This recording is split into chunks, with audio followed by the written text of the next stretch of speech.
Ano sa Hapon ang magazine? Wakasan. Comics yan eh. Yan ang magazine sa Hapon.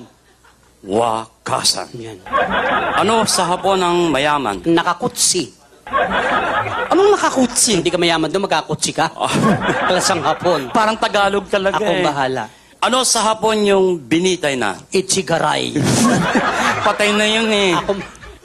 Kaya binabanggit ito tularan eh. Serious tayo. Serious. No more fooling around. No more fooling around. I-Englishin ko, hahaponin mo. English Hapon. Serious na. Serious. Ano sa Hapon ng is this your car? Is this your car? Ano sa Hapon yan? Oh, tumuto. Parang Tagalog talaga eh. Hapon ang kulit eh. Ano sa Hapon ng is this my car? Is this my car? Ano sa Hapon yan? Oh, tukuto.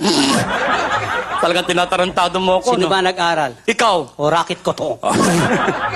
Isa pang English gagawing Hapon. Sure. Serious na. Serious. Ano sa Hapon ng is this your noodles? Is this your noodles? Ano sa Hapon yan? Mickey Moto? Sarado na yun eh. Ano sa Hapon ng kalbo? Bemboroko.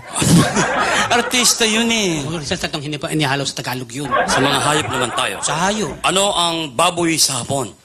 Baboy? Yan. Kamukha mo. Sige, tumawa kayo.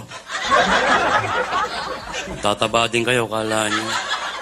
Anong baboy sa Hapon? Kamukha mo. Eh, gwapo. O, kamukha ko. Buiset!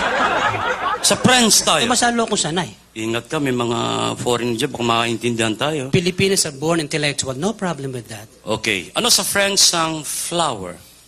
Le fleur. Totoo ba yun? Yes, le fleur. Le fleur. Mismo. Ano sa French ang ilong? Lenos. Sandali lang. Parang English lang, yan hindi naman le. French. Lenos. Ano sa French ang back? Likod. Yan, Tagalog na. French. Likod? Ano sa French ang circumcise? Le tout. Anong leto? Tule. Buiset. Binaligtad mo lang eh. Ano sa French ang dumi sa katawan? Le vague. Eh, mahilig sa sex. Le vague. Hoy! Nga, French fries yata yung buong buo.